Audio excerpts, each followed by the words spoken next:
Halo, kembali lagi bersama Yan Surahman Channel. Pada kesempatan kali ini kita akan belajar bagaimana cara menjadi host untuk Zoom meeting. Jadi biasanya host ini kan memakai laptop atau desktop atau PC. Tapi pada kesempatan kali ini tutorial kita menggunakan HP. Bisa dilakukan menggunakan HP, cuma hasilnya tidak maksimal karena ada beberapa menu yang terhalang oleh keterbatasan HP Android yang kita miliki. Untuk yang belum menginstal aplikasi Zoom, silakan menginstalnya melalui Play Store dan sekalian sign up, mendaftar secara gratis untuk mendapatkan akun gratis. Nah, akun gratis seperti yang saya gunakan ini bisa menampung pertemuan untuk 100 partisipan dan limitasi waktunya 40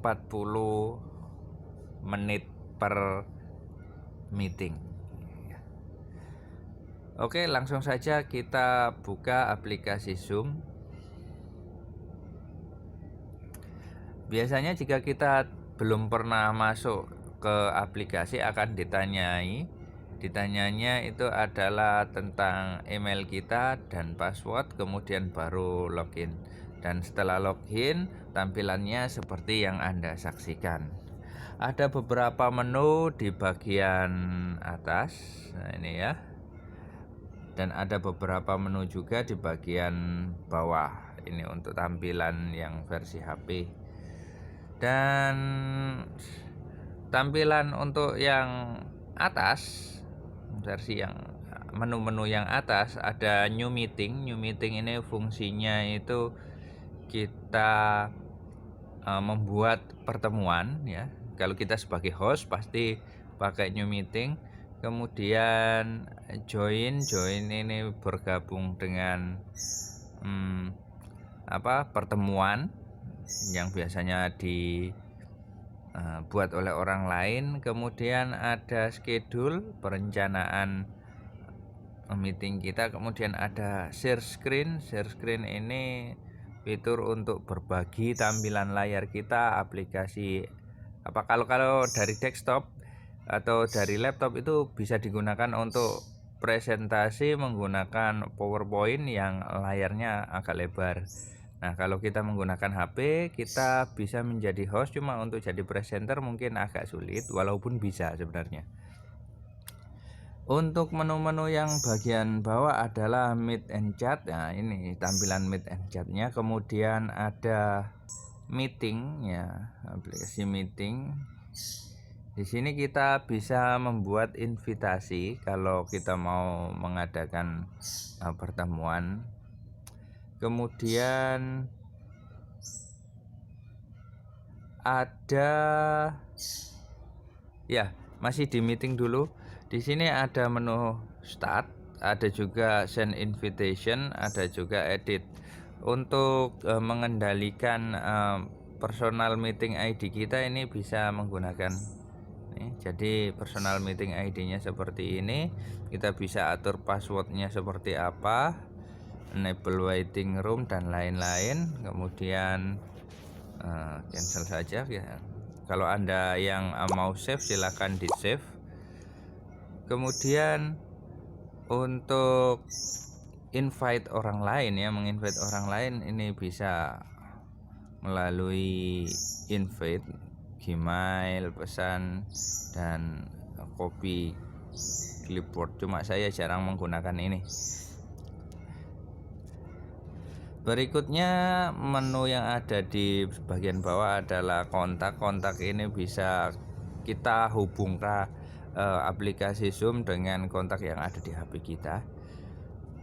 Dan menu yang bagian kanan bawah seperti yang bisa Anda saksikan, Yan Surahman akunnya basic ya, artinya akun yang free. Anda bisa mengatur beberapa peraturan di sini: kontak, meeting, chat, dan about. Misalnya untuk kontak kita bisa ini phone contact matching, mensinkronkan dengan ponsel. Kemudian pengaturan meeting ini cukup sederhana, auto connect dan lain-lain. Kemudian kembali ke pengaturan chat. Ya, seperti ini bisa Anda saksikan sendiri, bisa Anda explore sendiri nanti setelah melihat video ini. Balik lagi ke menu yang bawah, meet and chat. Setelah kita melakukan pensettingan, kita bisa memulai sebuah meeting dengan menekan tombol new meeting ini. Seperti ini. Kemudian saya langsung masuk start meeting.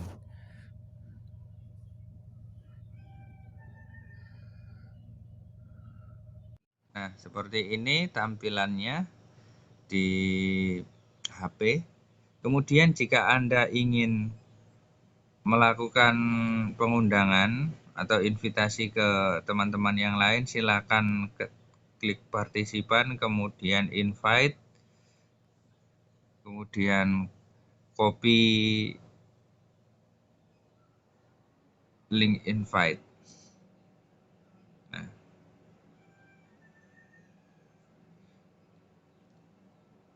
close lagi, baru kita buka di aplikasi lain ya, misalnya sebut saja WhatsApp. Ini saya akan coba kirimkan sini saja, blogger publisher.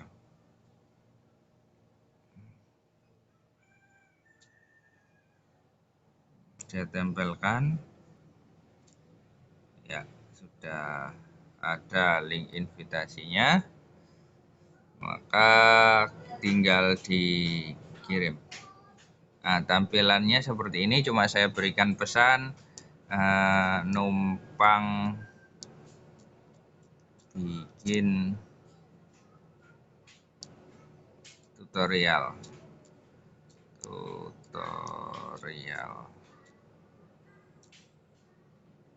Oke, biar tidak salah paham.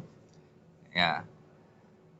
Setelah memberikan link invitasi, baru kita back lagi ke Zoom meeting kita. Ya, kita sini. Kira-kira ada orang yang datang atau tidak. Nanti kalau ada yang datang, ada muncul tanda.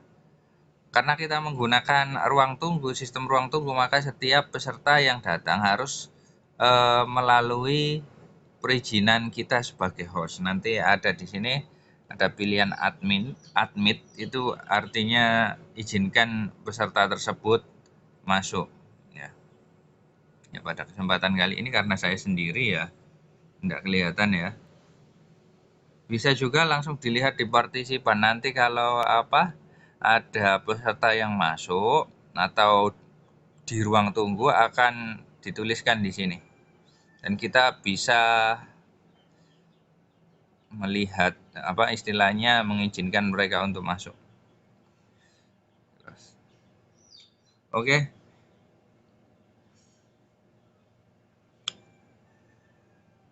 Dan untuk mengakhiri dari sebuah pertemuan itu biasanya menggunakan menu N yang ada di atas.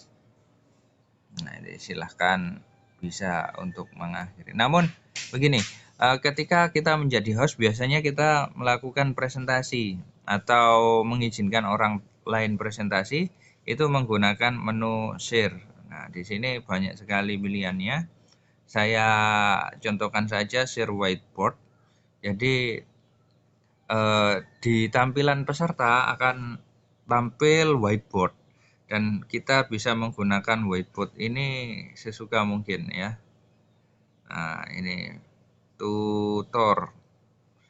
Nah, penulisan tutor begini juga terlihat di peserta, dan selama kita share screen ya, kita bisa bersihkan lagi.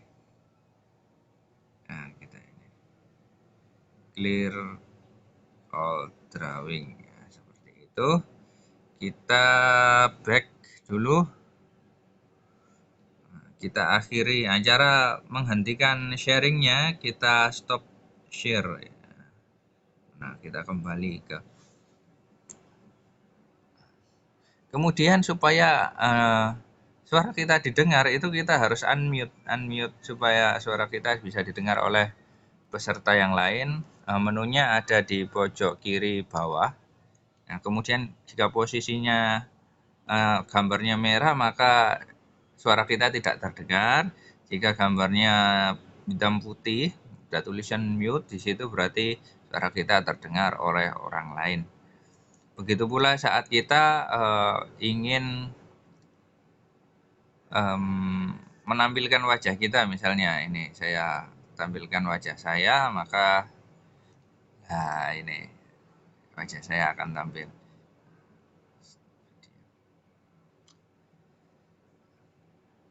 Menu yang lain ada meeting setting dan lain-lain, bisa juga memberikan jempol dan tepuk tangan, bisa juga chat. Cuma untuk sebuah presentasi misalnya ke para partisipan, menu yang paling esensial itu ya ini. Kita juga bisa menampilkan web-web, dokumen, foto, atau file presentasi kita. Cuma kalau di HP kan presentasinya agak susah. Mungkin dokumen dengan file PDF atau bagaimana itu. Sehingga untuk kemudahan sebenarnya saya lebih merekomendasikan untuk host Zoom meeting ini menggunakan laptop yang speknya bagus lah, Core i3 atau Core di atasnya gitu. Walaupun itu laptop yang sekarang Core 2, maksud saya Intel Pentium yang dual core itu sudah cukup mumpuni, tapi biasanya untuk hal-hal tertentu bekerja ekstra keras, sehingga kasihan kalau laptopnya meledak. Walaupun tidak meledak juga sebenarnya.